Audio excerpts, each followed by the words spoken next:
اضافہ؟ بولو بھائی، نہیں کیا. کیوں نہیں کیا اضافہ؟ اس لیے نہیں کیا کہ یہ حق بات تو ہے لیکن اس حق کے سائیڈ ایفیکٹ زیادہ ہیں اور فائدے کم ہیں. سائیڈ ایفیکٹ کیا ہے کہ جو قریشی لوگ ہیں وہ بولیں گے کہ یہ نبی جو ہے انہوں نے تو ابراہیم علیہ السلام کا قبلہ ہی کیا کر دیا تبدیل, تو ان کے مرتد ہونے کا خطرہ ہے, وہ اسلام سے پیچھے نہ ہٹ جائیں. اور اس میں کوئی نقصان بھی نہیں ہے اس لیے کہ بیت اللہ چار دیواری کا نام نہیں ہے, بیت اللہ اس جہت کا نام ہے, اور طواف حتیم کے باہر سے ہی ہوتا ہے, تو طواف میں پورا بیت اللہ کور ہو رہا ہے, تو صرف دیوار کھڑی کرنے کا مسئلہ اتنا بڑا ایشو نہیں ہے. یعنی مسلمانوں کو آپس کے اختلاف اور انتشار سے بچانا, کنفیوژن سے بچانا, یہ زیادہ اہم ہے نبی کی نظر میں بنسبت اس کے کہ بیت اللہ کو وہاں تک تعمیر کیا جائے جہاں تک ابراہیم علیہ السلام نے تعمیر کیا تھا. اچھا, اس میں یہ بھی ہے کہ بعض موقع پر نبی صلی اللہ علیہ وسلم نے, یعنی ایسے بھی ہمیں موقع ملتے ہیں کہ اس میں لوگوں کی پرواہ نہیں کی گئی, تو یہ بڑی حکمت اور مصلحت کا کام ہوتا ہے کہ کہاں پبلک کی پرواہ کرنی ہے اور کہاں پرواہ نہیں کرنی. تو یہ ساری چیز گھومتی اس کے گرد ہے. اصول یہی ہے کہ جہاں اسلام کو نقصان ہو رہا ہے, آپ کے حق بیان کرنے سے حق پروموٹ نہیں ہو رہا.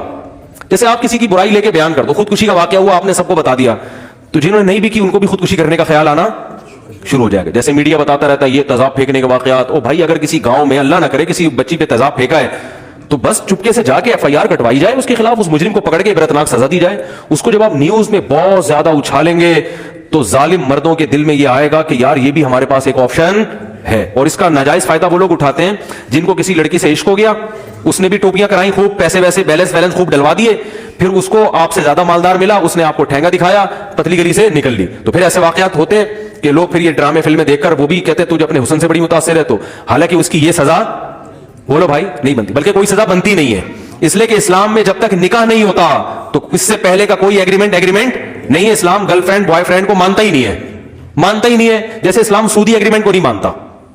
جیسے آپ نے ستار بھائی سے قرضہ لیا 1 کروڑ روپے, پیپر پہ آپ نے اسٹیمپ پیپر پہ لکھ کے دیا, 10 لوگوں کو گواہ بنایا کہ میں جب ٹائم 1 کروڑ روپے کو جب میں واپس کروں گا تو میں 2 لاکھ روپے سود کے بھی دوں گا. ایگریمنٹ بھی کر لیا, زبان بھی دے دی, قرآن پہ ہاتھ بھی رکھ کے ایگریمنٹ ہو گیا, اور 4 آدمیوں کو گواہ بھی بنا لیا. لیکن اسلام پھر بھی اس ایگریمنٹ کو کیا کرتا ہے؟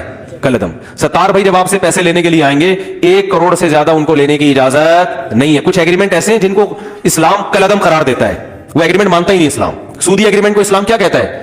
کلعدم. چاہے کتنی قسمیں کھائی ہوں, اسلام پھر بھی آپ کو کہے گا بھائی آپ اصل رقم لوٹاؤ, جو 2 لاکھ آپ نے ایگریمنٹ کیے تھے وہ آپ مت دو گے, گناہگار ہو گیا. اس لیے بینکوں سے جو لوگ لون لیتے ہیں نا سودی, تو ہم ان کو کہتے ہیں اصل رقم لوٹاؤ باقی پی جاؤ.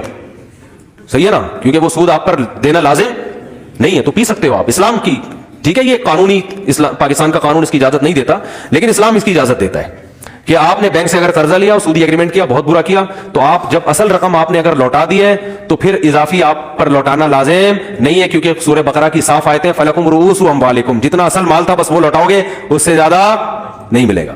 تو نہ بینک کو نہ کسی کو بھی, تو اصل رقم لوٹاؤ, پتلی گلی سے آپ نکل سکتے ہیں اسلام اکارڈنگ ٹو شریعہ. تو اسی طرح یاد رکھو گرل فرینڈ بوائے فرینڈ کا جو کلچر ہے, یہ جو ایگریمنٹ ہے دوستیاں, میں تمہارے لیے آسمان سے تارے توڑ کے لاؤں گا, میں تمہیں بیلنس دلوا کے دوں گا, میں یہ کر دوں گا, میں یہ, میرے پاس فون آتے ہیں کہ بھائی وہ اس نے, میں نے اس سے وعدے کیے تھے, اتنے یہ کیے تھے, وہ کیے تھے, تو اب میں کیا کروں. میں کہ کوئی ان کی کوئی حیثیت, بولتے کیوں نہیں ہے ان کی کوئی حیثیت. ایزی لوڈ میں 500 کا بیلنس دلواؤں گا, نہیں ڈلواؤ بیلنس, اتنا فری کرنے کی ضرورت بولو نا نہیں.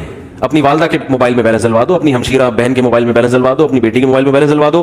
گرل فرینڈ سے آپ کو کسی قسم کا کوئی تعلق رکھنے کی پرمیشن نہیں ہے. اس سے کہو بھائی ایک ہی ٹاپک پہ بات ہوگی, شادی کرنی ہے, آ جاؤ مفتی صاحب الفلاحیہ مسجد میں نکاح پڑھاتے ہیں, آ جاؤ نکاح کے لیے ہم 24 گھنٹے حاضر ہیں. اب تو ہول سیل کے حساب سے دھڑا ماشاء اللہ نکاح ہو رہے ہیں, ابھی 5 نکاح ہوئے ہیں ماشاء اللہ جمعے میں.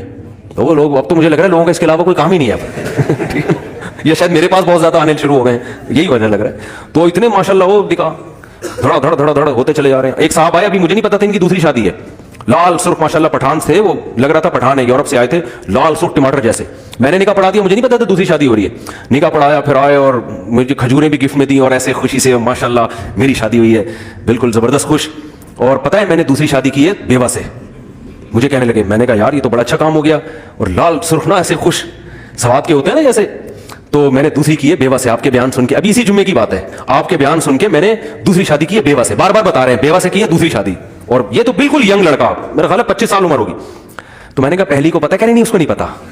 میں نے کہا بیٹا میں نے کہا یہ جو آپ لال ٹماٹر بنے ہوئے ہو نا ابھی, یہ جو آپ کے چہرے پہ سرخی آئی ہوئی ہے, خوشی کی لہریں, یہ ابھی جب پتہ چلے گا یہ ساری خوشیاں کیا ہو جائیں گی, یہ کافور ہو جائیں گی. ہدیے ودیے اس کے بعد مجھے آ کے دیتے. آپ یہ جو کھجور, آپ اجوا کھجور کا بڑا خوبصورت ڈبہ دے کر گئے ہو, میں نے کہا یہ جب پتہ چل جائے نا اس کے بعد دیتے تو مجھے خوشی ہوتی. یہ تو بھی پتہ ہی نہیں ہے بھائی, ابھی تو پتہ چلے گا, پکڑے جاؤ گے تو پتہ چلے گا کیا ہوگا. تو اور کرونا کے دنوں میں کر لی یار بھائی, امیون سسٹم ابھی تو بڑھانا ہے نا آپ کو. کورونا کے خلاف اگر بیماری ہو گئی, آپ ٹینشن میں ہو, وہ تو کورونا پھر مار دیتا ہے انسان کو. تو خیر بڑی ہمت کی, بیوہ سے کی ہے, بڑی بات ہے. اللہ برابر پہلی بیوی کا بھی حق ادا کرنے کی توفیق دے ان کو, ایسا نہ ہو دوسری کی وجہ سے پہلی کو بھول جائیں, اور دوسری کا بھی. لیکن یہ کہ میں نے کہا ثواب کی انشاءاللہ گارنٹی ہے, بہت ملے گا آپ کو, حالات کی کوئی گارنٹی نہیں ہے. ہاں یہ پہلے سے. تو اب پتہ نہیں پتہ چل گیا ہوگا کہ نہیں پتہ چلا ہوگا اب تک.